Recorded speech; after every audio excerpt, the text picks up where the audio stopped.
foi jurar para o seu povo então guardar.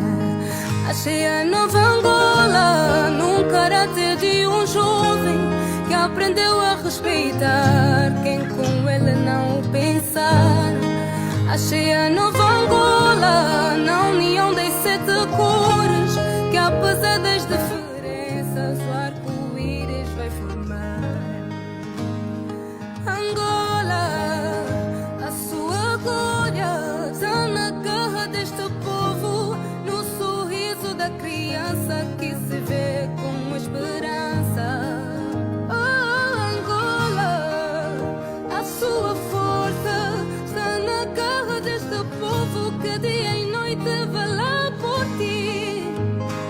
Angola, a sua glória está na garra deste povo, no sorriso da criança que se vê com esperança. Angola, a sua força está na garra deste povo que dia e noite vela por ti, conservando a união e a paz no coração, trabalhando duro para conquistar o mundo. Ninguém te para pela caneca, és muito rara como diamantes muito cara.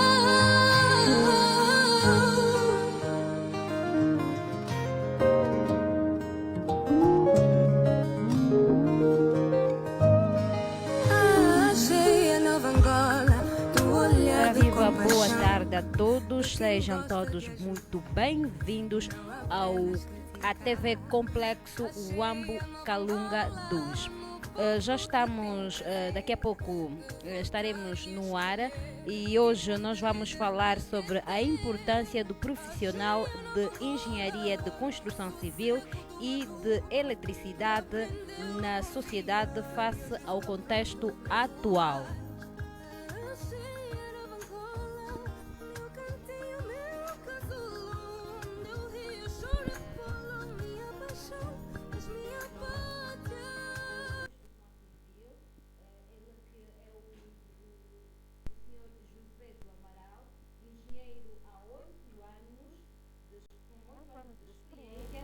Mais de 25 projetos profissionais, desde obras de infraestrutura, ampliação de redes de coleta de esgotos urbano, centros de distribuição de águas e as respectivas redes.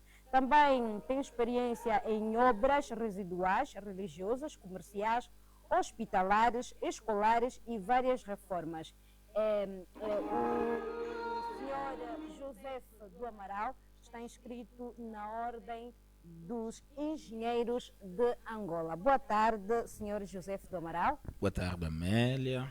Boa tarde para quem nos acompanha pela internet e demais redes sociais. E boa tarde especial a todos os membros deste belo complexo escolar, o Wambo Kalunga 2. Senhor José, engenheiro, para já, né? Sim. Qual é a função principal de um engenheiro de construção civil na sociedade moderna? Bem, na sociedade moderna, a importância ou a função de um engenheiro civil está intrinsecamente ligada à própria engenharia civil.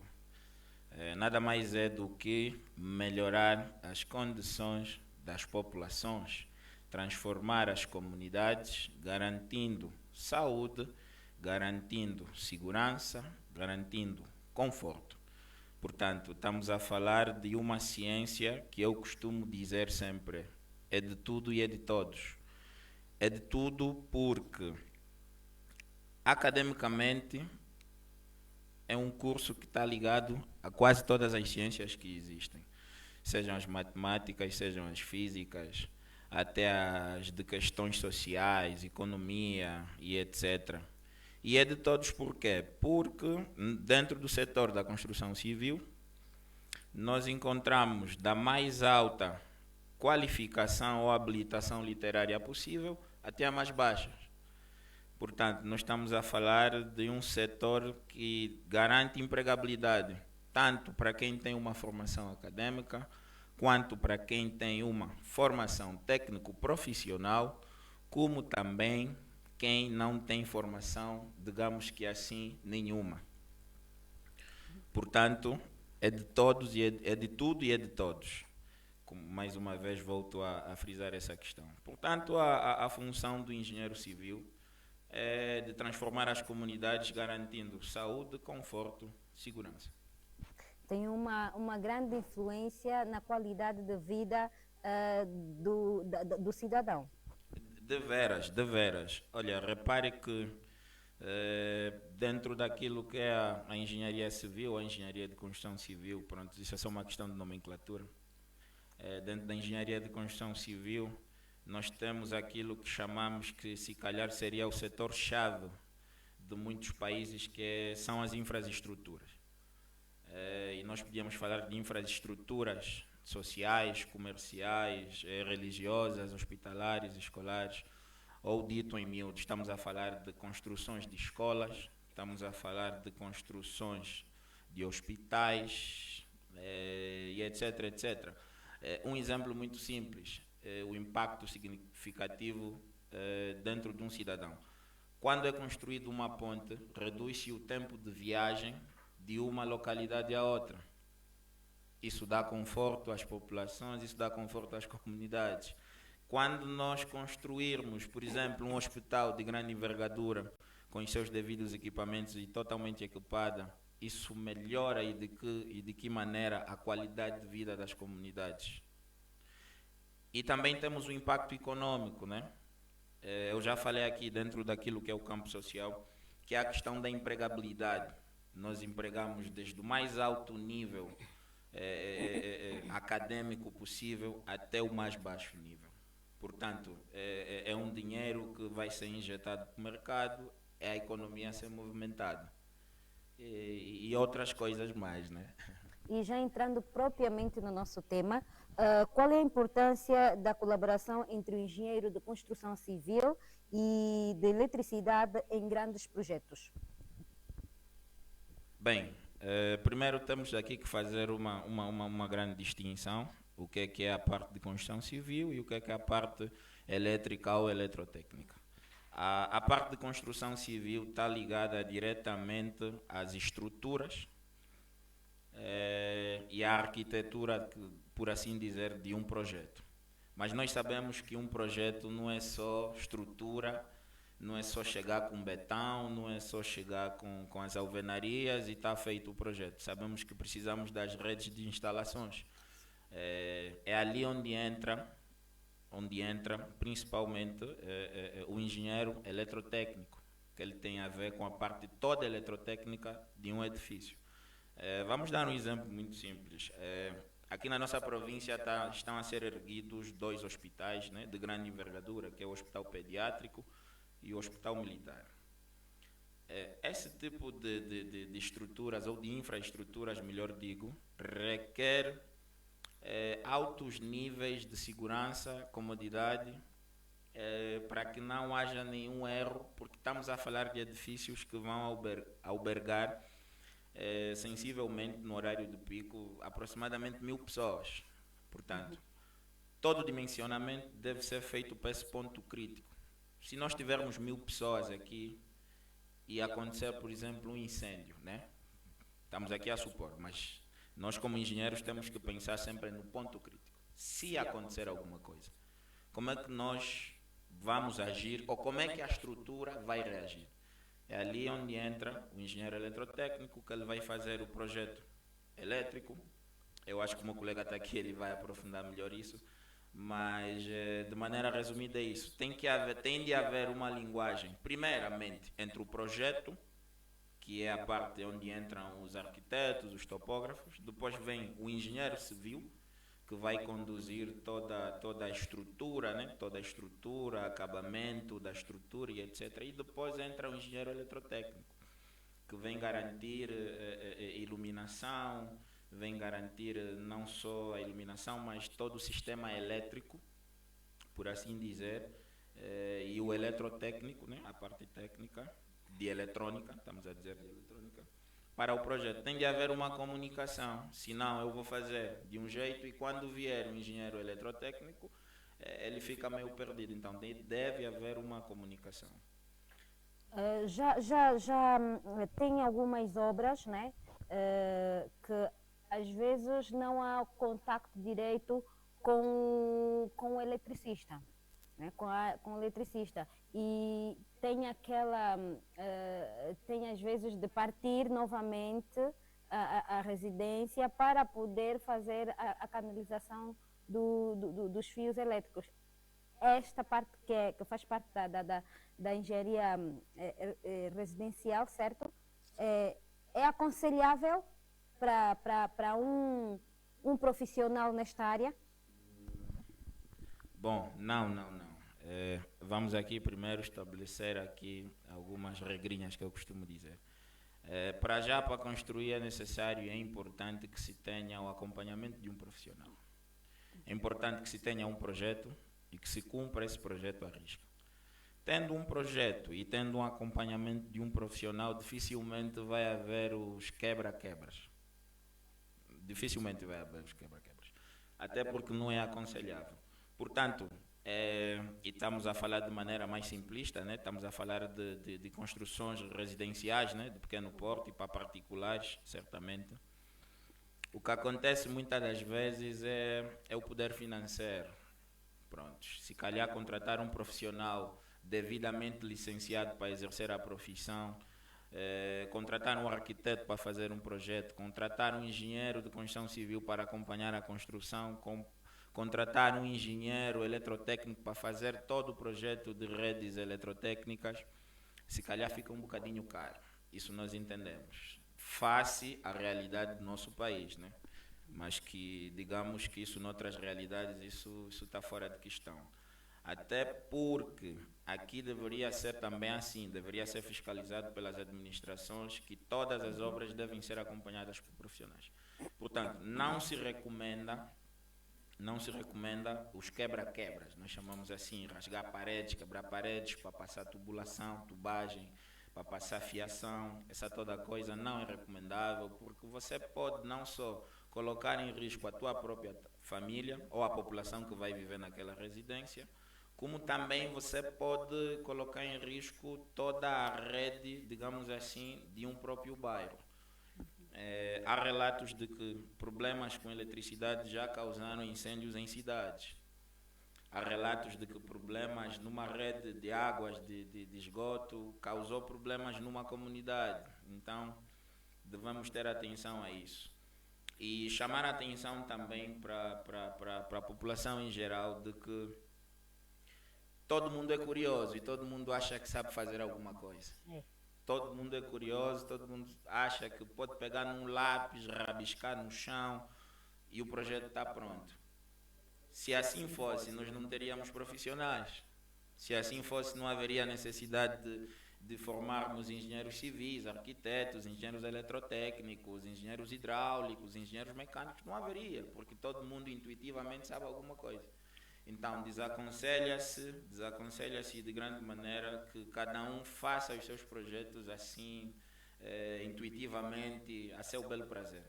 Contrate sempre um profissional, tente negociar. Eu até costumo brincar com os meus amigos. O país não está bom para ti, para solicitares um projeto, mas também não está bom para mim porque eu não tenho muitas solicitações de projetos. Então é tudo uma questão de negociação, isso é tudo uma questão de nos entendermos para teres um projeto bem delineado, bem projetado, bem planejado principalmente e bem acompanhado, para evitarmos problemas futuros. Só para tirar uma duvidazinha, engenheiro, construção civil e arquitetura é a mesma coisa? Não. São complementares. Apesar de serem complementares, são campos distintamente separados. A arquitetura cuida daquilo que nós chamamos que é o visual. Será o visual, será o funcional, digamos assim, de um projeto. Está mais ligado à beleza, está mais ligado ao conforto, à comodidade e etc, outros fatores. A construção civil é materializar a ideia do arquiteto. é materializar. Materializar de que maneira? Colocando um projeto de estruturas, porque, digamos, sei lá, e os arquitetos usam muito isso, têm grandes imaginações. Ele quer um vão, quer uma abertura, dito em miúdos, que não tenha nenhum pilar. É aí onde entra o engenheiro civil, ele tem que calcular, ok, sem pilares, só com pilares nas extremidades, sem nenhum pilar intermédio, como é que isso vai funcionar? Portanto, os arquitetos imaginam, sonham, e nós, engenheiros civis, realizamos, fazemos acontecer. Uma pausazinha para beber água. Vou fazer aqui já a publicidade do Instituto. Nós estamos abertos das 8 horas até as 15h30. Estamos com os cursos de farmácia, estomatologia, cardiopneumologia, fisioterapia para as áreas da saúde. Para os cursos técnicos temos construção civil, mecânica, informática, energias renováveis e gestão de recursos humanos. Engenheiro, mais uma inquietação aqui. De que forma a urbanização acelerada impacta a responsabilidade dos engenheiros de construção civil? De que forma impacta? Prontos, a urbanização acelerada, no fundo estamos a falar o crescimento das cidades desorganizadas. Parece que é isso. No fundo vai ser a mesma coisa, né? A urbanização acelerada, que está muito ligada àquilo que nós chamamos na engenharia civil do êxodo rural. Por exemplo, é o caso de Luanda. Pronto, Luanda outrora era, digamos assim, a única cidade do país ou a cidade pensada. Então todo mundo quis ir para lá e cresceu de maneira desordenada. Por isso é que nós temos, para quem conhece, próximo da chamada Cidade Velha, que é ali na zona alta de Luanda, temos ali bairros, muitos bairros crescem assim. Portanto, estamos a falar do crescimento desordenado das cidades. O impacto que tem para a vida do engenheiro é mesmo este, é o retrabalho.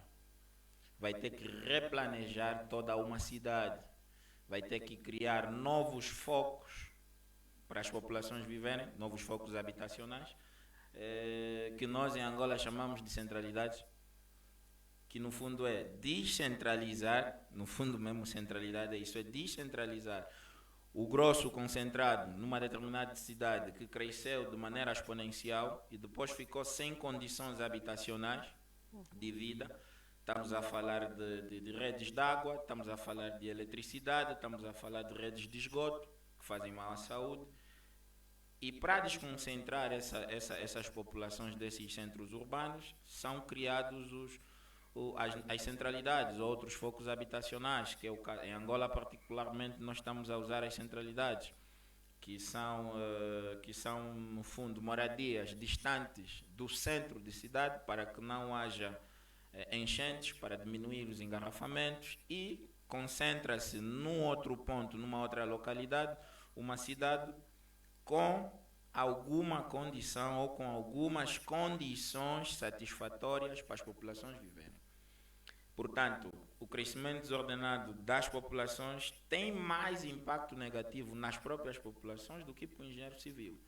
Para nós nos dá trabalho, nos dá emprego, que nós temos que resolver os problemas que vão ter nesses centros que cresceram de maneira desordenada. Mas para as populações é viver em situações precárias, insalubres, não vão ter água, não vão ter eletricidade, não vão ter redes de esgoto devidamente coletadas, e isso é um impacto que depois chega até a saúde das próprias populações. Portanto, esse crescimento é mais negativo às populações do que para os engenheiros. Para nós nos dá trabalho e emprego. Engenheiro, as tecnologias emergentes mudam a forma de atuação dos engenheiros? E de que maneira? Repare que hoje nós temos os chamados softwares BIM. São softwares que permitem não só a visualização completa dos projetos para um melhor acompanhamento, mas que me permitem trabalhar em qualquer ponto do mundo.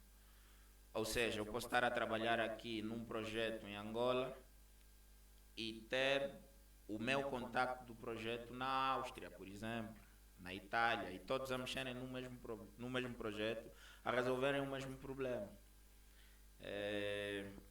E não só, buscar, jogando um bocadinho para o setor como tal da construção civil, que também está ligado a várias indústrias, principalmente a indústria transformadora. Hoje por hoje, há trabalhos que, prontos, não é aconselhável para a nossa realidade, mas que já existem máquinas que substituem um número de pessoas de 10. Eu vou dar um exemplo muito simples, e vamos falar aqui em miúdos, se calhar fica melhor para nos percebermos. Antes, para encher uma laje, dito na linguagem popular, uma placa, seriam precisos, sei lá, 20 pessoas, com balde, fazer a argamassa no chão, vir ali, mistura, areia, cimento, brita, água, mede, vira 20 pessoas. Isso podia levar mais de um dia. Às vezes podia não terminar. Hoje por hoje nós temos bombas, hoje por hoje nós temos betoneiras que fazem a mistura que seja mais homogênea. Hoje por hoje nós temos centrais de betão controladas por computador, que sabem exatamente a quantidade de água, dispensam a quantidade de água, a quantidade de cimento, a quantidade de brita, de maneira eletrônica, o que garante maior homogeneidade ao concreto, o que garante maior segurança. Hoje por hoje as tecnologias, no fundo o que eu estou a dizer é, o que for calculado é o que será executado. Diminui de que maneira a margem de erros. Diminui e de que maneira a margem de erros. Eu vou só fazer aqui um ponto que eu costumo dizer sempre para grandes amigos. Então, engenheiro, uma pergunta, né, que podia ser feita. Por que as novas obras, às vezes, duram menos que as obras antigas? E isso está ligadamente à tecnologia. Eu costumo dizer que não é verdade. Eu costumo dizer que eu com recursos, o engenheiro José Maria Chivinda do Amaral, eu com recursos que haviam naquela época, eu também construiria 3 pirâmides. Eu também construiria. De que maneira simples? Quem construiu aquilo foram os escravos. Havia recursos inesgotáveis. Estamos a falar de um Egito como civilização mundial.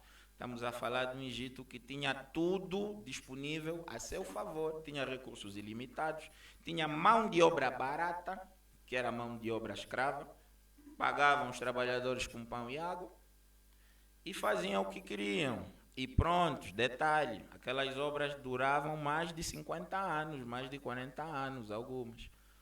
Hoje por hoje, como os recursos são escassos e finitos, já se percebeu isso, por isso é que foi implementado a questão da sustentabilidade, e é ali onde entra também a tecnologia, nos dá materiais mais sustentáveis, não vivemos só de pedra, areia e cimento, já temos outros materiais para substituir esses. Nós conseguimos fazer casas modulares em 2, 3 dias. Imagina o que é construir uma cidade em uma semana, para 50 pessoas. Muitas dessas casas modulares está a se referir a algumas casas ou residências, como disse há pouco tempo, das centralidades que estão a ser construídas com gesso. Essas têm mais durabilidade do que essas que são construídas com cimento normal? Durabilidade depende do uso e da manutenção. É importante nós percebermos isso. A durabilidade depende do uso e da manutenção. Não que umas sejam melhores que as outras. Mas é importante nós percebermos que de um momento para cá, acredito que é desde o século passado, começou-se a perceber que os recursos são escassos e são finitos. Então, tivemos que pensar em novas soluções de construções que não impactam tanto negativamente a natureza, mas que também garantam um conforto para quem vai morar ali. No caso das centralidades, não são casas modulares. Repare, toda a alvenaria externa das centralidades, né, vamos dizer assim, são tradicionais, ou seja, são de material tradicional. As divisórias internas é que são de gesso cartonado. Ok, para a nossa realidade angolana, e eu posso dizer isso, que nós temos muitos filhos. Nós somos um povo de conversa, nós somos um povo de risadas altas, nós somos um Isso povo de aí. receber visitas. Parece que não é confortável viver ali porque você ouve o barulho do vizinho, o barulho das crianças, pronto. Eu ainda acho que foi o erro, se calhar, trazer essa realidade para nós que gostamos de quintais, É gostamos de verdade. receber visitas, barulho, etc. Pois Se é. calhar não foi uma solução bem pensada para a nossa realidade. Se calhar. Mas é importante dizer que elas por si só garantem algum conforto e têm sim durabilidade. Prontos, nós também estamos acostumados de que residência é só mesmo de concreto, é só bloco, Areia, betão. sim, bloco de cimento, é só tijolo. Nós só estamos acostumados com isso. Mas vieram nos mostrar que é possível viver, eu digo assim, de maneira confortável, não a 100%, com essas novas soluções de construção. Mais uma pausazinha, vou fazer agora a publicidade da instituição.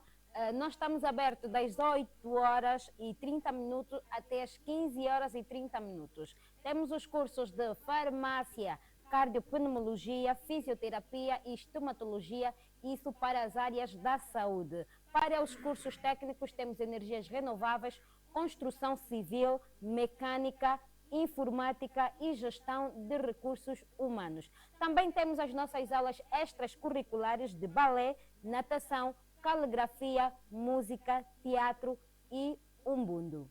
Engenheiro, deu para molhar a garganta? Sim, está tranquilo. Exato. Engenheiro, mas aqui uma inquietaçãozinha. Quais são as competências essenciais para um engenheiro de construção civil face ao século XXI?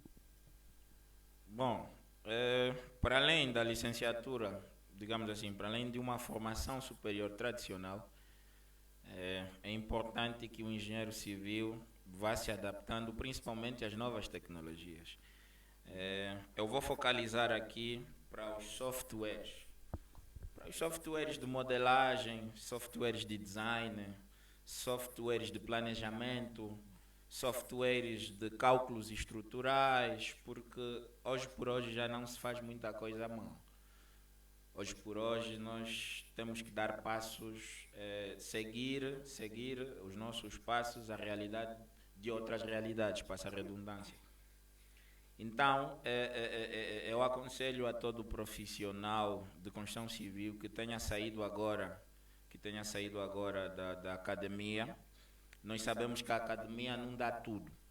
Ela realmente não dá tudo.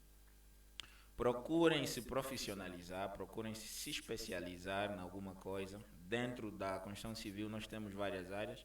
Nós temos a área de estruturas, nós temos a área de saneamento de esgotos, nós temos a área de infraestrutura, nós temos a área de estradas, etc. Temos a área de planejamento e controle de obras, temos a área de orçamentos e medições, portanto são variadas áreas. O meu conselho é que, para além da formação acadêmica, é importante fazer cursos técnico-profissionais. Podem ser de curta duração, de média duração, curta não, podem ser de média ou longa duração. É importante nos profissionalizarmos, porque a academia não nos vai dar tudo.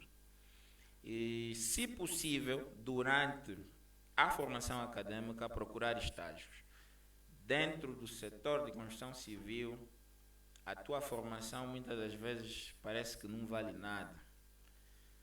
Em todas as portas que você for bater, vão te perguntar experiência profissional. E você já tendo um estágio profissional, ainda que supervisionado, e durante a academia não vá muito pela questão remuneratória, vai mais para aprender. Atenção, durante a academia. Quando te formar, exija o que tens de direito, porque isso não é um curso fácil. Exija aquilo que é teu por direito. Mas praticamente é isso. Vamos nos profissionalizar com cursos técnico-profissionais que existem variados aqui em Angola.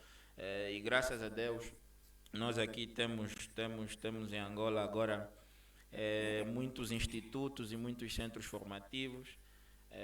Eu descobri até há poucos meses que a Autodesk, que é quem faz os softwares dos AutoCAD, ArchiCAD, etc., já existe uma academia em Angola e certifica em Angola. Portanto, é importante nos profissionalizarmos a nível dos softwares que facilitam e de que maneira o trabalho de engenharia. Engenheiro, agradecia que nos falasse um pouquinho sobre a importância da ética profissional dentro da engenharia de construção civil. Portanto, falando um bocadinho da ética, né, e de ontologia profissional dentro do setor da construção civil, é importante de que maneira? Porque senão nós estaríamos a colocar em risco, qualquer pessoa que fosse usar um edifício. Eu dou um exemplo muito simples. No setor da construção civil existe muita cópia de projetos. Muitas das vezes esses projetos não são adequados à realidade que você vai fazer a cópia. Ou seja, um projeto para o Ambo é diferente de um projeto para Luanda. A matéria-prima que vão usar lá, a matéria que vão usar lá e a matéria que usam aqui são diferentes. As condições climáticas, as condições ambientais. Você roubando, que já estás a pecar com a tua ética profissional, o projeto de um outro colega e implementando nesta realidade, você pode estar a colocar em risco quem for fazer o uso daquele projeto. Portanto, ela tem um impacto significativo na segurança, por essa questão que eu já expliquei, que eu já dei um exemplo, e porque não é bom mesmo. Não é bom mesmo ser antiético, nem é profissional, nem és um profissional. Outro caso que existe muitas das vezes na realidade do setor da construção civil é a assinatura de projetos que ele não fez. O que é que acontece? Muitos profissionais não estão inscritos, não estão licenciados devidamente para assinar um projeto. Ou seja, não estão inscritos em alguma ordem ou não têm um outro licenciamento para fazer assinatura de projetos. O que é que eles fazem? Ele acha, e às vezes tem razão, que sabe fazer um bom projeto. Ele faz o projeto, depois vem só, engenheiro José, faz favor, assina-me só o projeto, o engenheiro vai ter X, não precisa se preocupar com nada. Muitos também pagam para um engenheiro fazer assinatura de maneira que o cliente veja imagina, no caso, né, que ele é quem fez. Exatamente. Depois está lá no projeto assinado pelo engenheiro José. Se calhar o engenheiro José é conhecido por A ou B, ele às vezes fica até mesmo seguro. Pelo próprio cliente. Exatamente, o cliente fica seguro e até pode pagar mais esse projeto. Mas o engenheiro José só assinou, tapou os olhos, foi para a vida dele. Lá o projeto andou, houve um problema estrutural e o projeto cai. A construção cai e há vítimas. O SIC vem, chama o engenheiro José. O engenheiro José está numa saia justa. Então, ele assinou e não acompanhou. Isso é um procedimento antiético. A ética profissional. E no fundo a ética profissional nada mais é do que seguirmos as normas e os padrões estabelecidos, primeiro por lei, pela lei angolana, vamos falar para a nossa realidade, e depois os procedimentos que nós já sabemos mesmo a nível do exercício da nossa profissão. Muito obrigada. Mais uma pausa para a nossa publicidade. Nós estamos abertos a partir das 8h30 até as 15h30. Temos os cursos de farmácia, cardiopneumologia, fisioterapia e estomatologia para as áreas da saúde. Para os cursos técnicos temos energias renováveis, construção civil, mecânica, informática e gestão de recursos humanos. Também temos as aulas extracurriculares de balé, natação, caligrafia, música, teatro e umbundo, que é a nossa língua daqui da região sul. Engenheiro, falou também há pouco tempo da formação contínua. Esta garante uma atualização face às novas tecnologias? Sim. Todos os dias nós aprendemos alguma coisa. E não é diferente no exercício da profissão de engenheiro civil. Todos os dias alguma coisa é inventada, um software é atualizado, uma nova técnica de construção aparece no mercado, um novo tipo de construção, de resolução de algum problema aparece. Nós que estamos no exercício da profissão, graças a Deus temos o contato direto com isso quase todos os dias. Nós temos novas soluções. Eu dou-te um exemplo muito simples. Hoje por hoje nós já temos tintas que repelem pragas e insectos. Outrora isso não havia. Mas por estarmos dentro do exercício da profissão, nós vamos aprendendo. Muitas das vezes também essa formação contínua é durante o próprio exercício. Mas você vai ter que estar ligado a uma obra de grande envergadura para aprender muita coisa.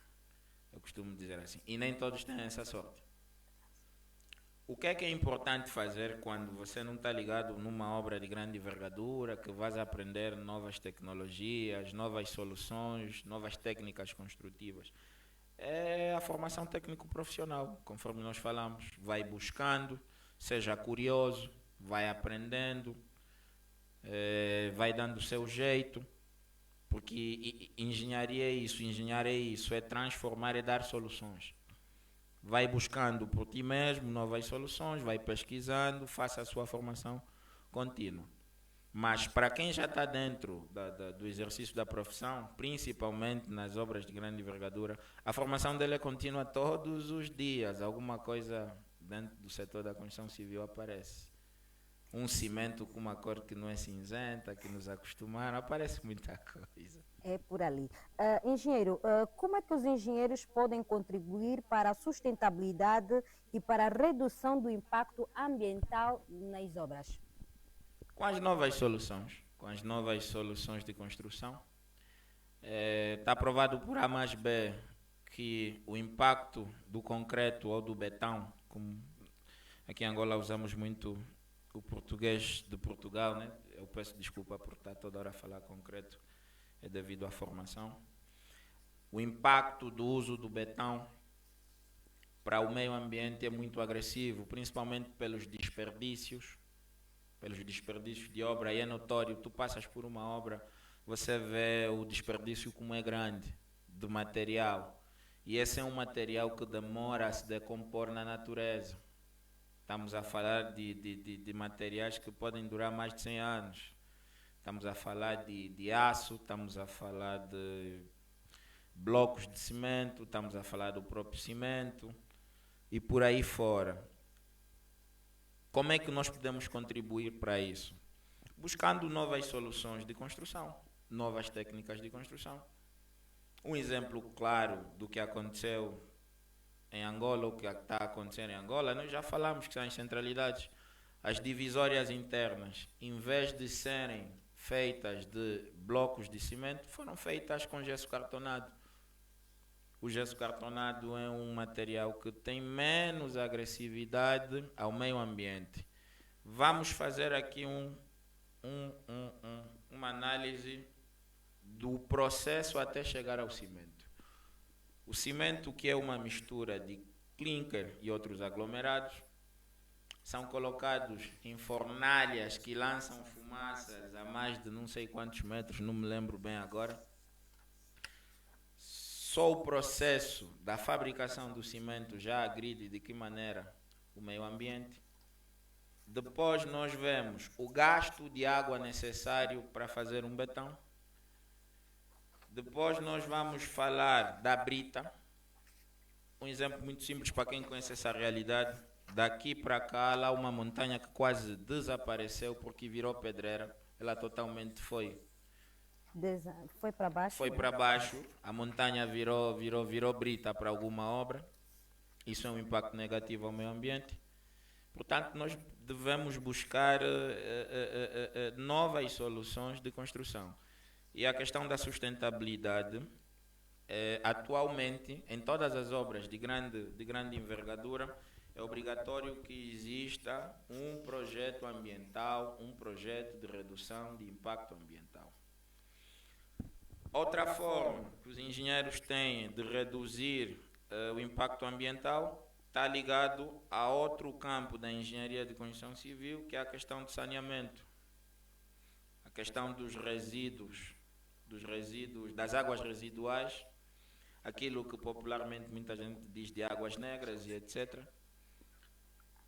Nós nunca nos perguntamos aonde é que essas águas são jogadas. Pronto. Para quem tem as chamadas fossas céticas, pronto, o impacto fica mesmo ali no seu terreno. Um dia vai dar mau cheiro que vai prejudicar a saúde dos céus, e só assim ele vai entender a importância do que é ter uma rede coletora de esgoto, que antes de jogar o esgoto na natureza, faz um tratamento desse esgoto devidamente e só assim lança para a natureza, reduzindo assim o impacto ambiental. Doutor engenheiro, temos aqui uma pergunta dos nossos internautas que estão nos acompanhando a partir de casa. O senhor Aniceto Vicente pergunta ao engenheiro o que pensa sobre a integração do ensino de software nas classes médias do curso de construção, do curso de construção civil e obras. Deveria ser obrigatório. Eu lembro que quando eu dava aulas, atualmente já não estou dando aulas, eu dava aulas de desenho de construção civil.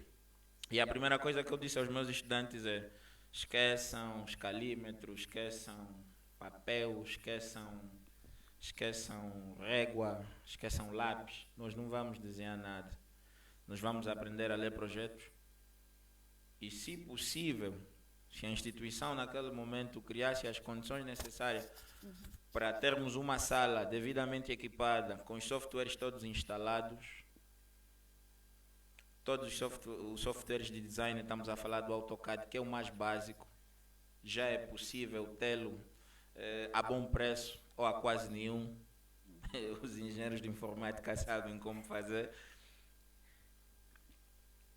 Deveria ser obrigatório. Hoje por hoje, prontos, eu não acho que devemos mais ensinar as nossas crianças a ter que desenharem de maneira manual.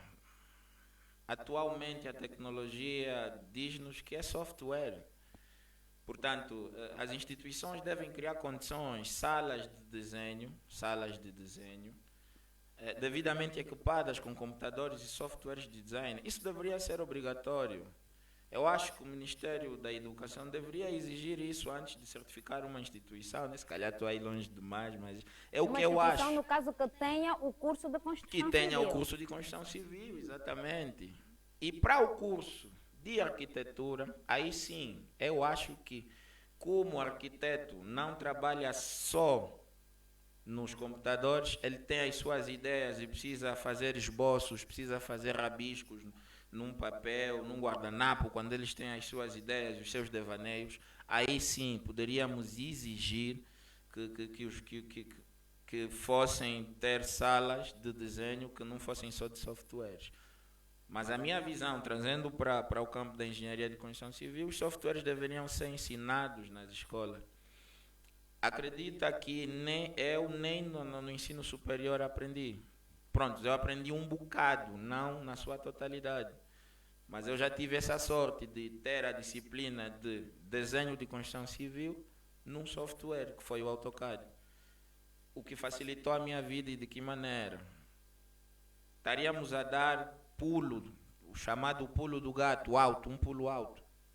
Deveria ser obrigatório. Boa pergunta ao senhor senhor Anicete, né? Anicete Vicente, sim. Muito obrigado pela pergunta. Antes de eu colocar a última pergunta, né, vou voltar aqui a fazer as publicidades. Nós estamos abertos das 8h30 até às 15h30. Temos os cursos de farmácia, cardiopneumologia, fisioterapia e estomatologia para a área da saúde. Para os cursos técnicos temos energias renováveis, construção civil, mecânica, informática e gestão de recursos humanos. Também temos as aulas extracurriculares para as classes da iniciação até a nona, de balé, caligrafia, música, umbundo, teatro. Então, você, senhor encarregado que está ali a nos ver, não hesite, traga cá o seu filho e faça a sua matrícula. Engenheiro, já a última pergunta, porque estamos na reta final. O que significa cidades inteligentes e como esses profissionais, ou a tua área, né, que é construção civil, participa nessa criação? As cidades inteligentes estão muito ligadas à parte eletrotécnica. Eu sei que o meu colega que depois vai me substituir aqui no painel vai falar isso com profundidade, mas nada mais é do que senão a automatização dos serviços. Primeiro nós vamos olhar do ponto de vista particular e depois vamos olhar de maneira holística. Do ponto de vista particular, começaríamos a falar de residências inteligentes. Nada mais é do que a automatização dos teus serviços eletrotécnicos ou eletrônicos que você tem em casa. Você chega em casa e diga, oh, Alexa, Gertrude, Joana, que é um nome é um como monitor, a Siri, né? Faz um comando. seria meio que uma IA, ou é mesmo uma IA, salvo erro, se eu estiver a falar errado. Eu também aqui corrijam. poderia já perguntar o que é uma IA. Há uma inteligência artificial, sim. Okay. É uma inteligência artificial que vai fazer o serviço com o teu comando, com o comando por voz. Imagina que, pronto, nós tínhamos os ar-condicionados, nós ligamos com um comando, né? Que já foi uma evolução. Primeiro era só no botão, depois inventaram o controle remoto, que é o comando, nós chamamos comando em Angola, mas é o controle remoto, que controlas à distância, e ligas o ar-condicionado. Atualmente já é possível ligares o teu ar-condicionado O som da voz. por um comando de voz. Okay. Instala-se uma inteligência artificial que faz esse serviço por ti. E nós estamos a falar de vários serviços eletrônicos que existam numa residência. Isso é visto de maneira particular. Agora imagina de maneira holística, uma cidade em que os serviços são quase que todos comandados assim. Você vai abastecer o teu carro numas bombas de combustível e não tem nenhum frentista, não tem ninguém lá. Você chega, fazes o comando, fazes o pagamento, tudo de maneira inteligente. Costumamos dizer, né? De maneira inteligente. Claro, não vamos retirar totalmente o homem, né? Dessa equação das inteligências artificiais, porque ele é quem programa essa inteligência para os devidos comandos. E onde é que entra um engenheiro civil, um engenheiro de construção civil? Primeiro, ele garante toda a infraestrutura. Ele é responsável pela segurança, a construção de toda a infraestrutura, vamos dizer assim, das casas e todas as cidades. Depois vem um outro profissional da área, que é um engenheiro eletrotécnico, que faz essa interligação de todos os serviços numa IA centralizada, salvo erro, ou num centro de comando que te faz resolver todos os teus serviços por um comando de voz. Portanto, podem passar aqui 1000 anos, a tecnologia evolua ao mais alto nível possível, o engenheiro civil sempre vai estar lá, porque ele é que garante toda a infraestrutura, ele tem que estar sempre no começo de toda e qualquer infraestrutura. Onde é que ele entra? Ele atualiza-se, ele começa a perceber as novas tecnologias, as novas construções, claro. Aí também entra aquela pergunta que me fizeste outrora. A comunicação com o engenheiro eletrotécnico é fundamental, principalmente para a instalação e para todas as redes eletrotécnicas. E assim o mundo avança de maneira melhor, a vida das populações melhora, as comunidades melhoram, a economia melhora, o meio ambiente é menos agredido, ou seja, só tem benefícios. Só tem benefícios.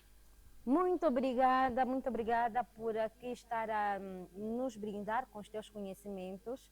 Espero que das próximas vezes que nós convidarmos, o engenheiro José também esteja disponível para estar aqui conosco. Eu que agradeço, Amélia, agradeço o convite que me foi formulado pelo Complexo Escolar Privado Wambo Kalunga 2. É um grande prazer estar aqui a partilhar alguns resquícios de sabedoria que fomos adquirindo ao longo desses anos de experiência e com a formação acadêmica.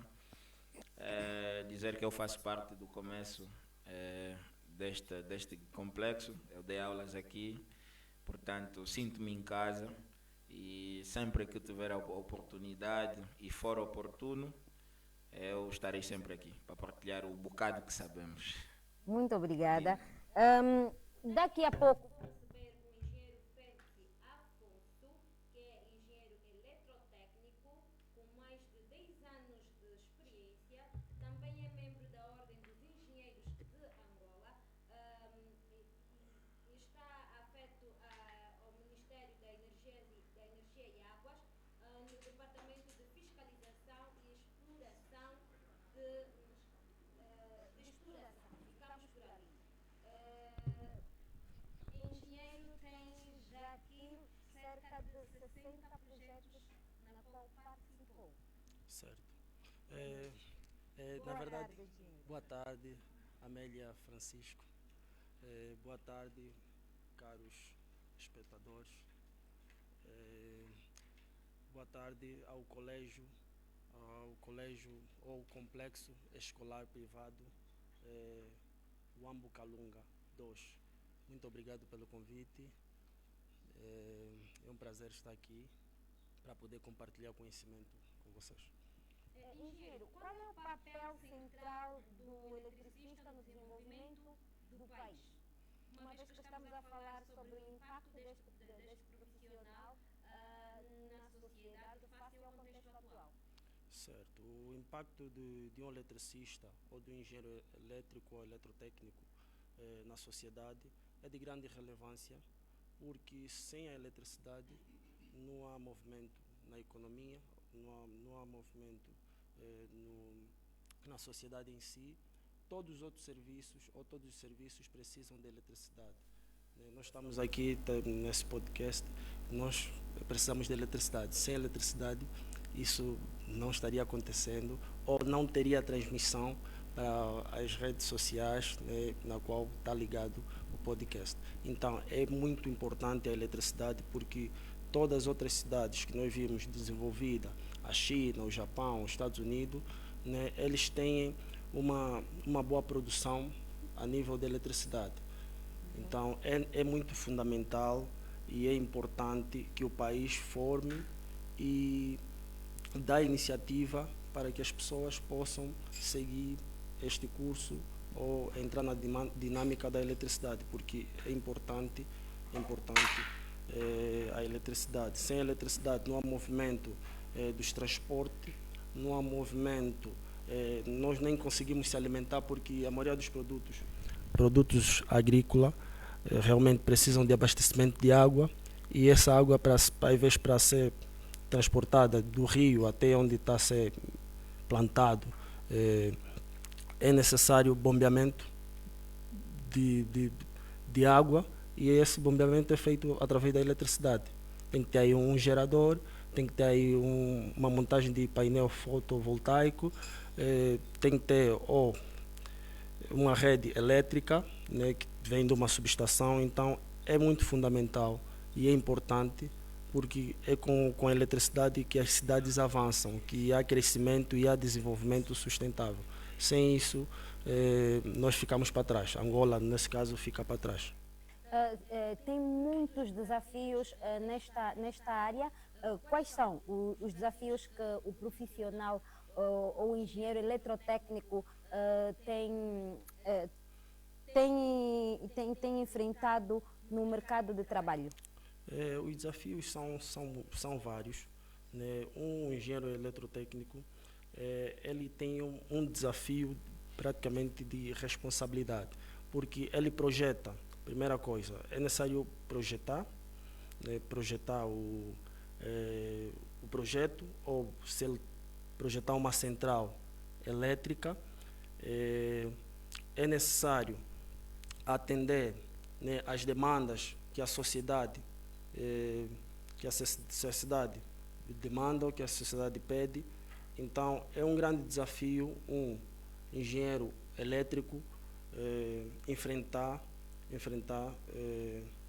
ou enfrenta durante o seu dia a dia ou durante o percurso da sua carreira.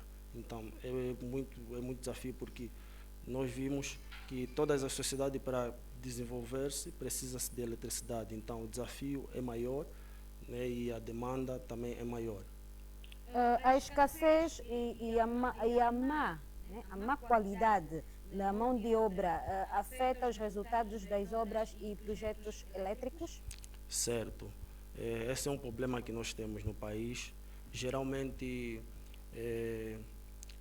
nós vimos em muitos projetos, né, nós temos uma má qualidade de mão de obra, né? Muitas pessoas que não são qualificadas são chamadas para poderem participar de um certo projeto.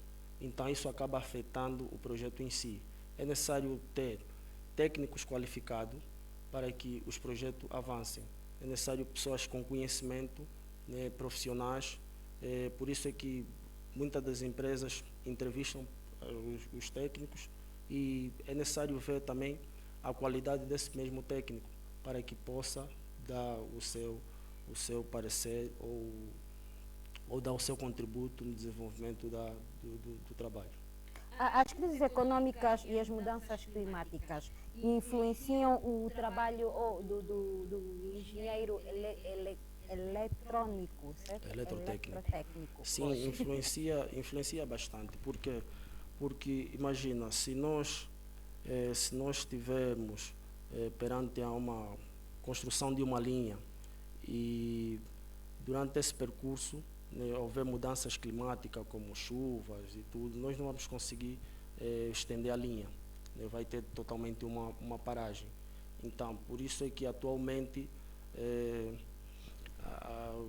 os engenheiros, né, estão a pensar em desenvolver ou trazer novas formas de energia. Mesmo os geradores, os grupos geradores, né, que são uma forma de energia, né, que são energias que criam poluição ao meio ambiente, essas estão a ser substituídas agora por centrais solares fotovoltaicas. Recentemente nós vimos o nosso país já está a apostar também nisso e já está a desenvolver, porque esse é o futuro, é o novo futuro, é o desenvolvimento que o país está a abraçar. Nós vimos aqui em Benguela, foi construído a central fotovoltaica dos painéis solares do Biópio, e temos também aí que está a ser construído no Luena. Então é um grande desenvolvimento para o país, porque precisa se investir nessas novas fontes de energia, né, que isso tem causado, tem ajudado naquilo que tem afetado o meio ambiente, né, como a geração das energias fósseis, que são o petróleo, o gás, o carvão. Isso tem afetado muito o meio ambiente, e essas novas formas de energia têm ajudado bastante para o desenvolvimento do país. Tem transformado significativamente na eletricidade também? Sim, porque há um ganho para as populações. Imagina aquelas pessoas que estão nas zonas remotas, que não conseguem ter eletricidade, né, implementando os sistemas, o novo sistema de eletricidade, que são os painéis fotovoltaicos. Isso ajuda porque a localidade está distante dos centros urbanos ou das grandes cidades. E aquela pessoa que está, vou dar um exemplo aqui no Ambo, que tem uma fazenda no Alto Ama, que tem uma fazenda no Bailundo, não chega energia até ali, levando aí uma central ou uma montagem de mais de 10 painéis ou 20 painéis fotovoltaicos, já chega energia para aquela fazenda, já há uma grande relevância para o agricultor, o aproveitamento daquelas localidades, das pessoas que estão muito distantes da cidade. Como a atuação técnica garante a segurança de prédios, pontes e instalações elétricas? Garantir em que sentido? Em termos de proteção? A segurança, sim. A segurança, sim.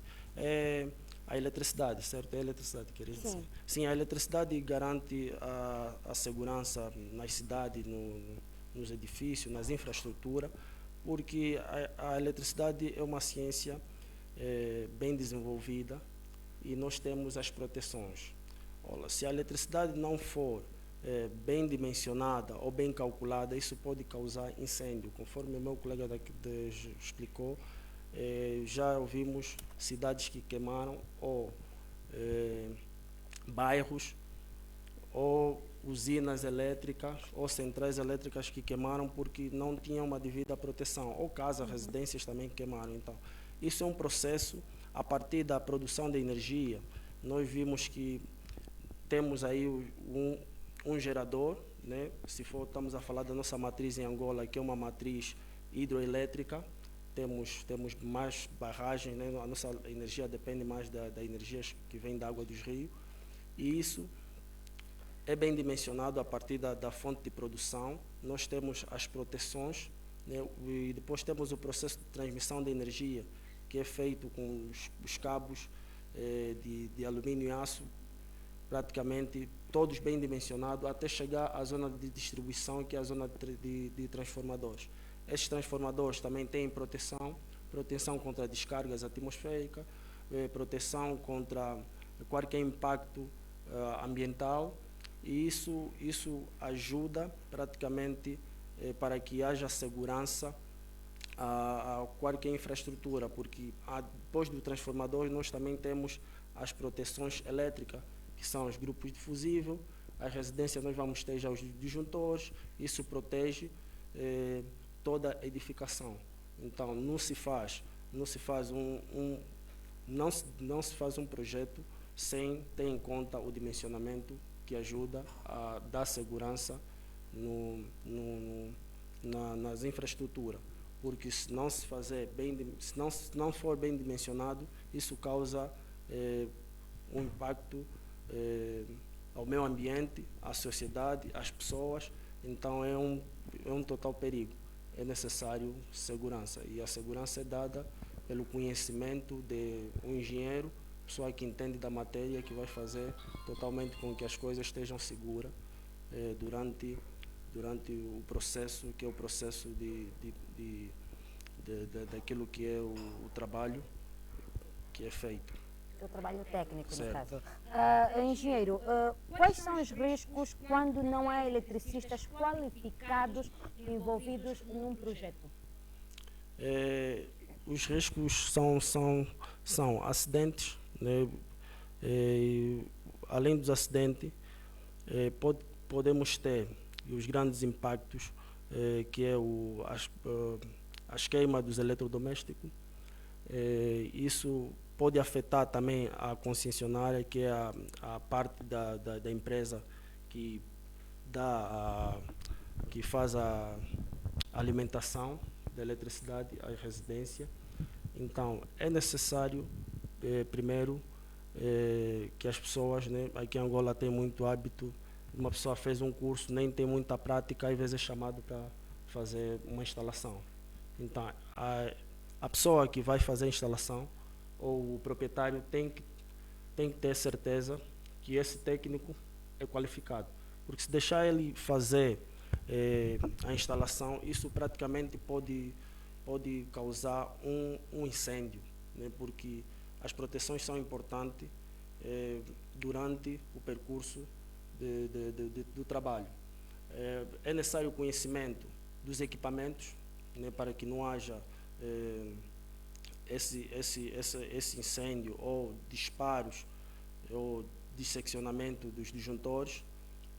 É necessário que a pessoa saiba dimensionar os fios elétricos, porque várias vezes as pessoas nem têm conhecimento de qual fio vai usar, qual o fio da alimentação que sai do postulete até a residência. Então é necessário ter conhecimento do cabo que vai alimentar a residência. É necessário saber a proteção geral que vai ter e depois as proteções parciais. Então, o técnico tem que ter conhecimento. Se não tiver conhecimento, isso causa o grande impacto, que é um acidente ou uma explosão à residência, e o cliente sai a perder, porque vai perder os seus equipamentos que ele comprou. Porque ele às vezes compra coisas que nem tem conhecimento. Em vez de pôr um disjuntor, depois de fazer dimensionamento, um disjuntor que está dentro do calibre da amperagem, ele coloca um disjuntor que está fora, né? Isso pode causar subtensão na linha, pode causar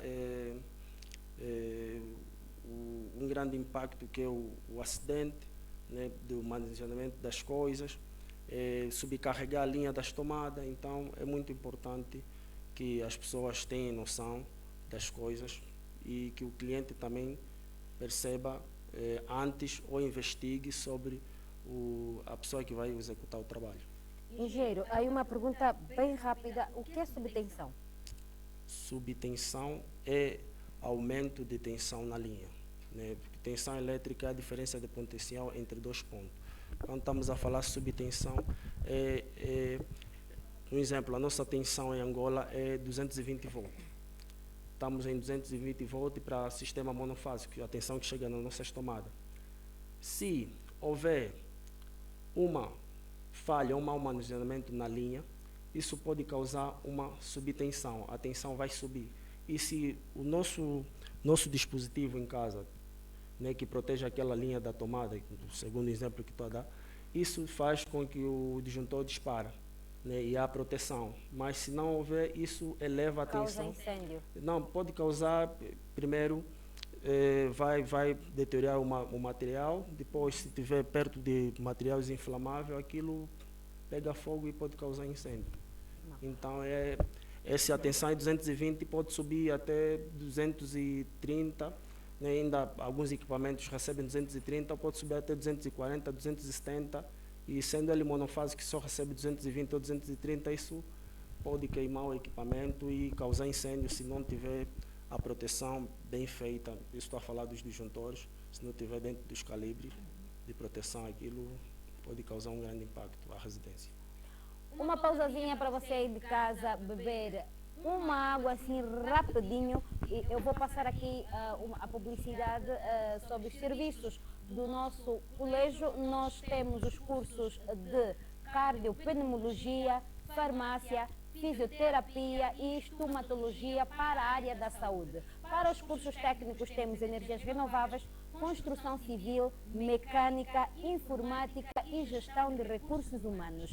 Para o ensino primário e o primeiro ciclo, temos as aulas extras curriculares de balé, natação, inglês, informática, caligrafia, música, teatro e umbundo, que é a nossa língua mãe daqui da parte sul. Engenheiro, faz parte do Departamento de Fiscalização e Exploração. Certo. Aqui uma pergunta Ministério de Energia e Água. Sim, a fiscalização é suficiente para garantir qualidade?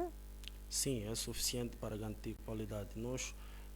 Todo tipo de obra precisa ser fiscalizada, porque é aquilo que estávamos a falar. Um técnico mal qualificado pode causar um impacto muito negativo, né?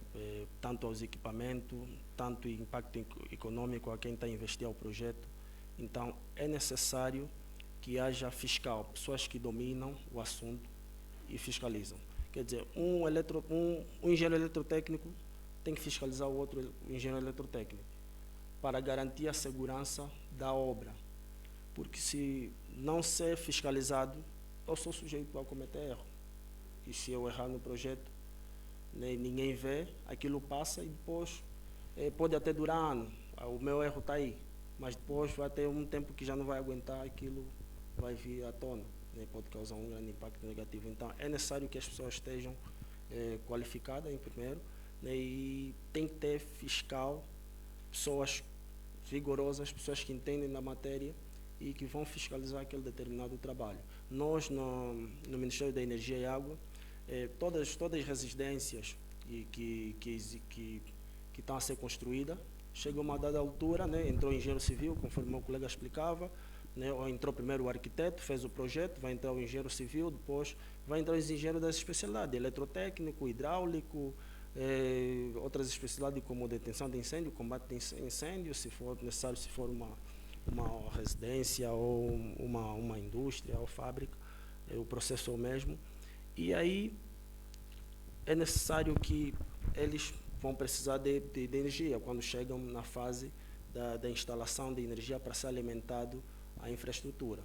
Né? Nessa fase tem que ser acompanhado um engenheiro inscrito, né, ou na ordem dos engenheiros, ou um engenheiro inscrito no Departamento de Energia e Água, do Ministério de Energia e Água, no Departamento de Fiscalização e Exploração, para poder acompanhar o processo, como é que foi feito o projeto primeiro, ele vai fazer uma análise do projeto e depois vai ver qual é que vai ser a potência instalada desse edifício. Quer dizer, o projeto já dá isso. E depois ele pega essa potência instalada e ele vai poder elaborar um documento que vai poder dar acesso para que essa instalação, né, consiga a energia, ou seja, alimentada pela energia. E esse todo o processo, se o projeto não estiver bem, o fiscal da ENDE, ele reprova. Ou a pessoa que está inscrita no Ministério de Energia e Água, ele tem a capacidade de reprovar o projeto e melhorar o projeto para que seja feita a correção para depois instalarem a potência instalada. Porque há muitos erros cometidos, há muitas pessoas que não sabem fazer projeto, né? Às vezes fazem com dúvida.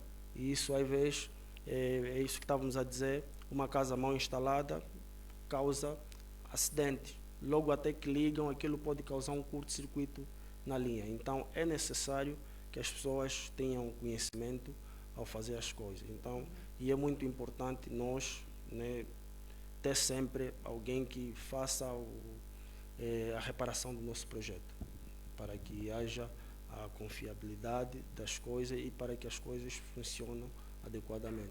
Então, isso é muito importante, ter conhecimento, e é muito importante. Eu faço vários projetos, conforme mencionei aí, né, são vários projetos, são mais de 60, que eu até já perdi a contagem, não sei em quantos projetos estou.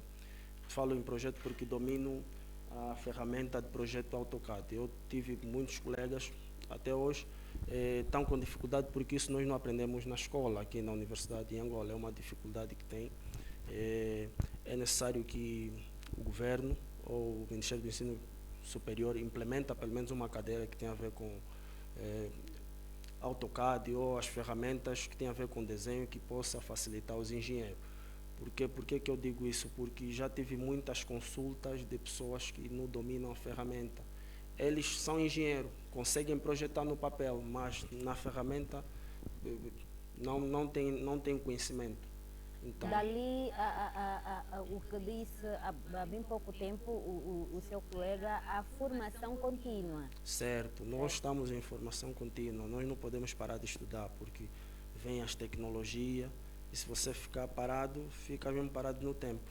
Então é necessário buscar conhecimento, e todos os dias temos que ler, temos que procurar conhecer as coisas, e temos que buscar conhecimento. É isso aí, isso.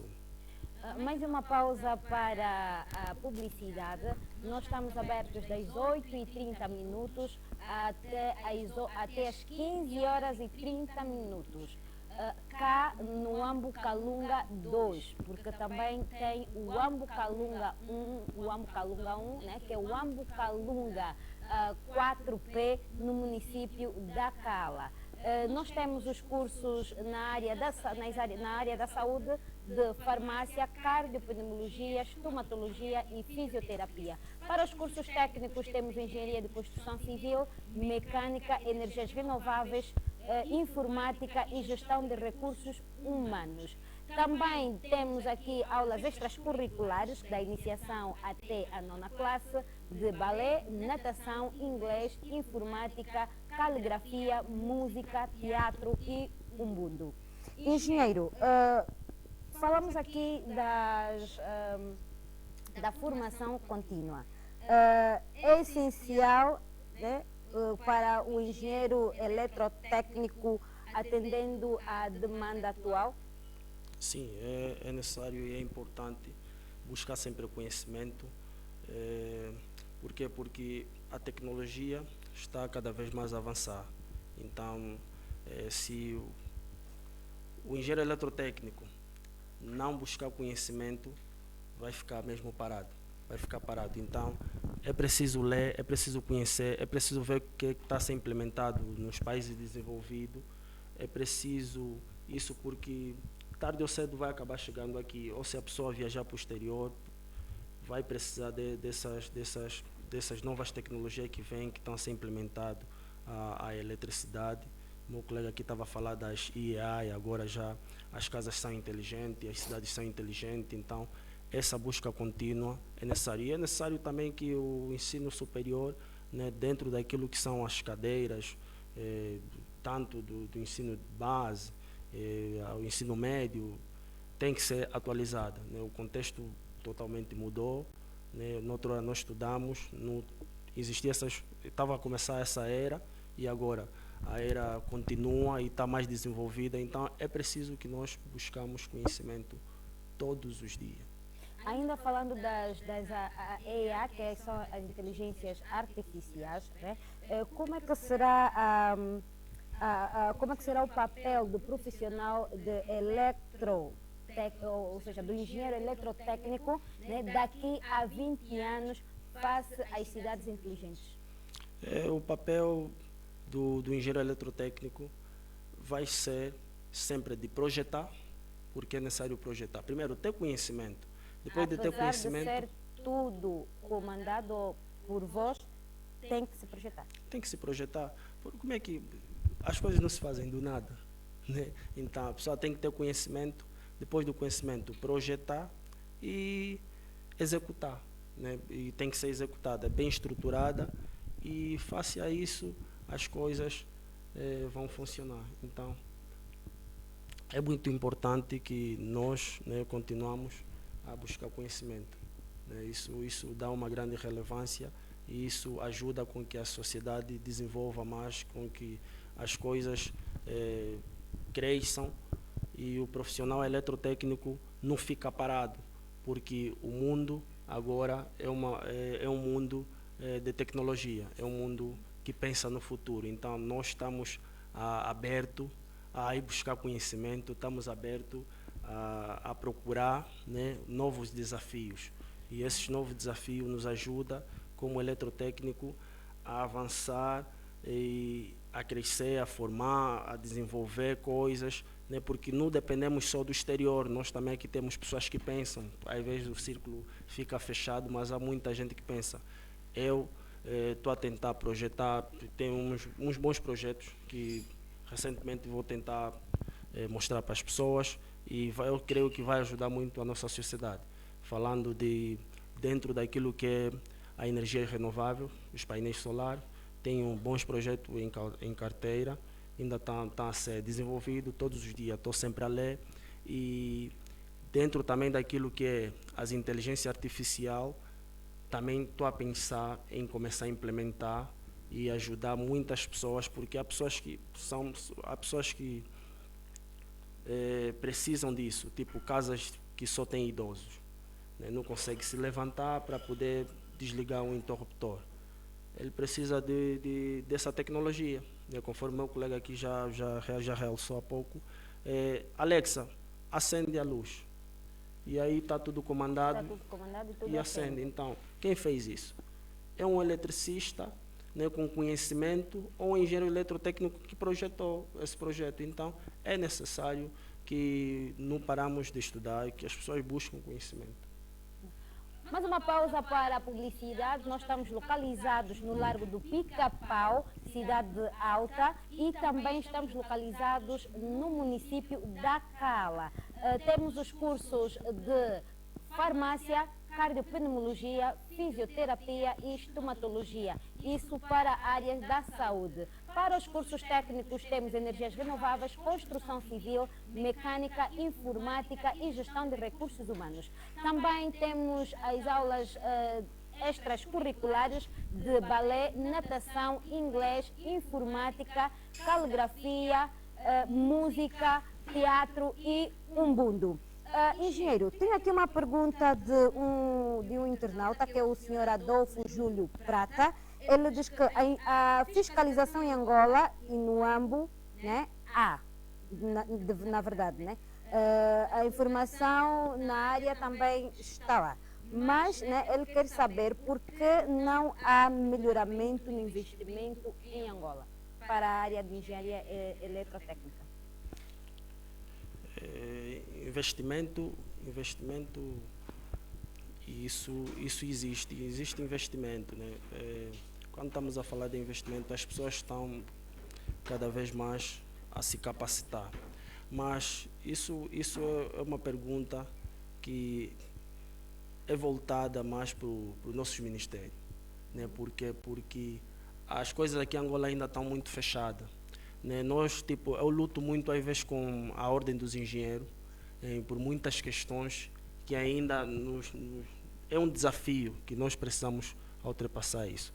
E isso às vezes acaba machucando nós como técnico, porque não sei se são questões políticas e bloqueiam praticamente nós que já estamos na área, que já temos experiência, que já trabalhamos, e às vezes nem conseguimos desenvolver, não conseguimos mudar as coisas. Por quê?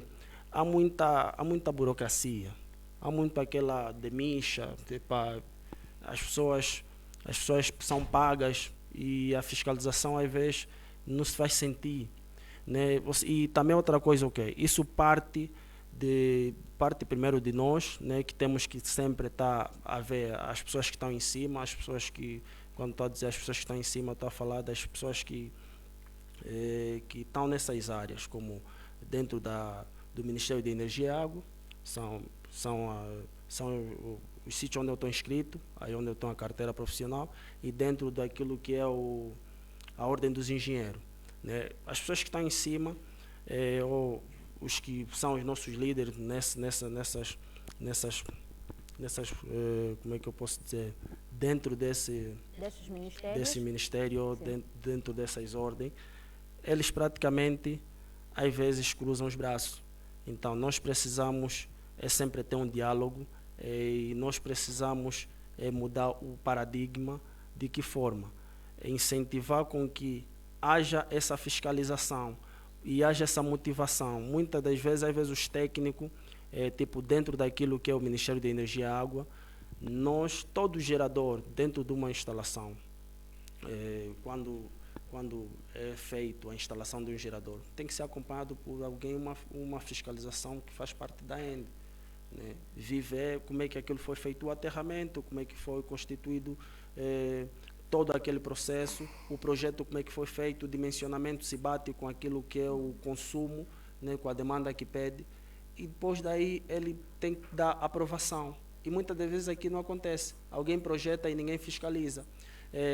E dentro também daquilo que é a ordem dos engenheiros, muitos projetos são feitos e às vezes ninguém acompanha esses projetos, e às vezes nem tem assinatura.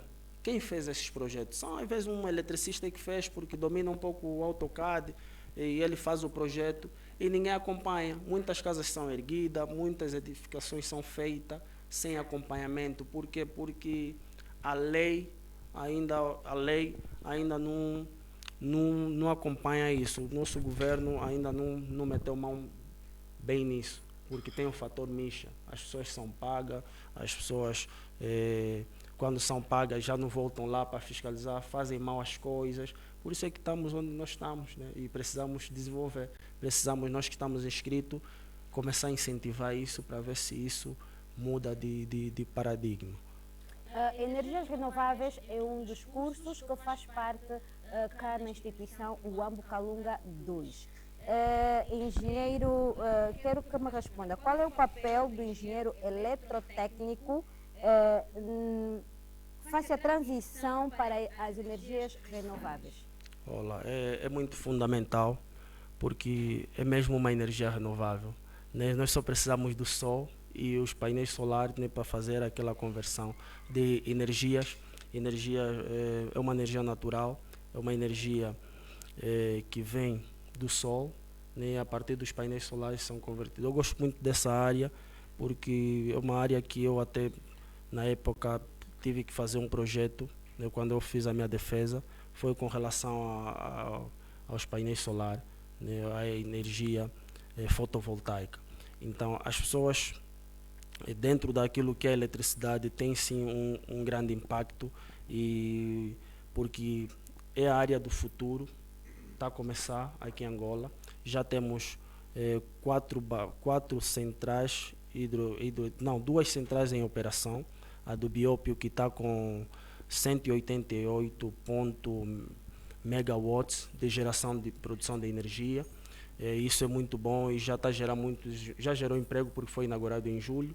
Temos agora que está a ser feita do Lauca, e temos outros que estão em carteira, né? E é importante que as pessoas venham e se formem nessa área. Então, é uma área que tem a ver com o futuro, é uma área principalmente aqui no Ambo, nas demais províncias vai se precisar muito, porque as zonas mais remotas, nosso país sendo um país de matriz hidroelétrica, a nossa eletricidade não chega em todas as localidades. Então, em muitos sítios vai se precisar implementar esse tipo de energia, né, para alimentar as comunidades, para alimentar os serviços feitos dentro das comunidades. Então, é uma energia que precisa só do sol, e as pessoas têm que ter conhecimento dos equipamentos feitos nela e implementar a boa técnica, né, para que as coisas funcionem, né? Primeiro, ter conhecimento, saber projetar e saber executar. Isso vai alavancar, porque imagina, as fazendas aqui vão precisar bastante, né, porque já estamos a fugir, o combustível subiu, então estamos a fugir daquilo que é os gastos com toda hora comprar combustível para alimentar o gerador nas fazendas. Vamos precisar de quê? De painel fotovoltaico. Uma vez você comprou, aquilo pode durar mais de 25 anos. Então é uma grande relevância que as pessoas venham fazer o curso e ganham esse conhecimento, e vai ser muito útil para a sociedade. E o governo está a apostar muito nisso, já está a construir essas centrais solares fotovoltaicas, e é muito importante. Mais uma pausa para a publicidade, dizer que nós estamos localizados no Largo do Pica-Pau, Cidade Alta. Também estamos localizados no município da Cala, com o Uambo Kalunga 4P. Temos os cursos de farmácia, cardiopneumologia, fisioterapia,